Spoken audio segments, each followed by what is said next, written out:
Wala, may ginagawa kami dito ng aircon na window type na Panasonic siya. So madumi, linisin namin. Pero may leak po dito, yan nahinangan ko na to. Ayan, lakas ng leak niya dito. Itong dalawang tubo na to. Ang lakas ng leak niya, tapos nilinisin na rin namin kasi sobrang dumi. So bali naka-pressure pa yan guys, ayan 200 yung pressure niya na yan. Tinichemicals ko na rin to kasi ang dumi yung grabe.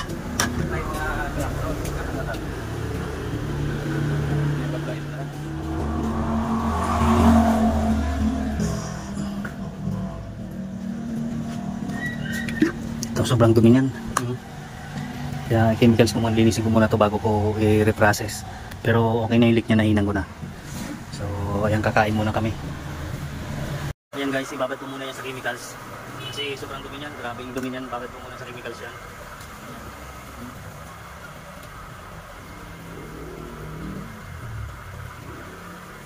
So kakain muna kami. So ito yung pinaghinangan ko niyan. Ayan. Yan yung mga, dito yung tulo, dito yung leak niya talaga dito. Itong dalawa na to. So hinihinang ko rin hanggang dito para abang na dun sa hindi na magano. So ayan.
So ito na guys, i-vacuum ko na lang to. Release ko na lang yung pressure niya, ay yung pressure.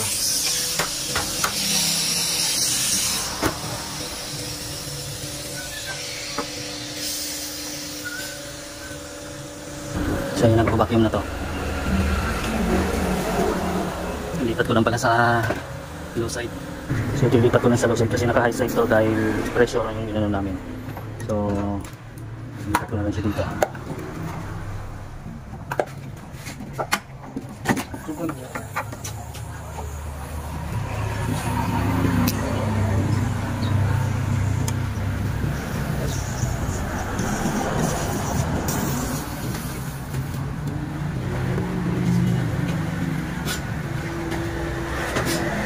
So ayan, para mag-vacuum na siya. So ito guys, naka-assemble na to. So nagba-vacuum na rin siya. Ayan. So nagba-vacuum na rin siya, kakargaan ko na lang ito ng freon para matapos na namin. So kargaan ko na to. Ayan. So freon na lang kakarga ko dito. Ang dami pa kaming gagawin.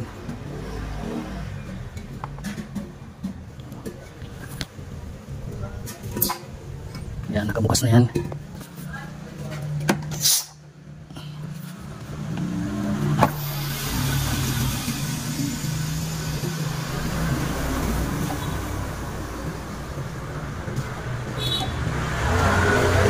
Extension mo. Tanggalin mo na yung sa compressor. I-on ko na lang to. Yun. So ayan, naka-on na siya.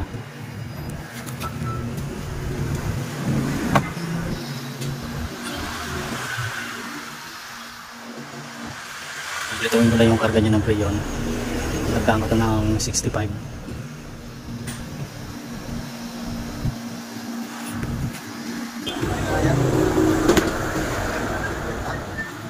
65 talaga ako.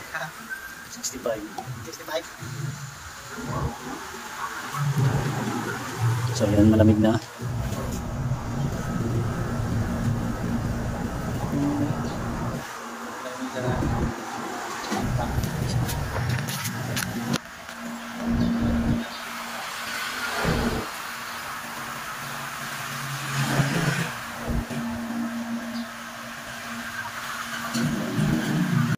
So ito guys, okay na yan. Oh. Okay na yung karga na yung pinshop ko na lang to.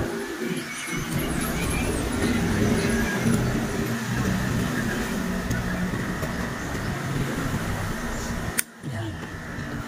Pinshop ko na lang yan. Pinshop ko na lang para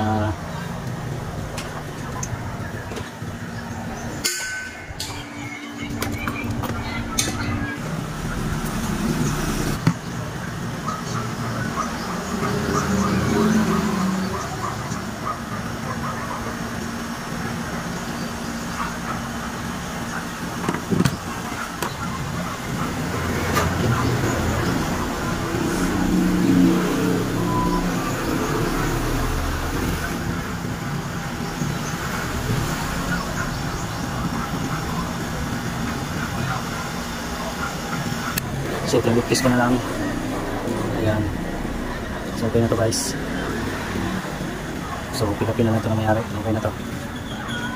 Ayan. Okay yung lamig niya. Yung moist nyo. Kaya lalim na kompleto na. So ayan, okay na to. Thank you.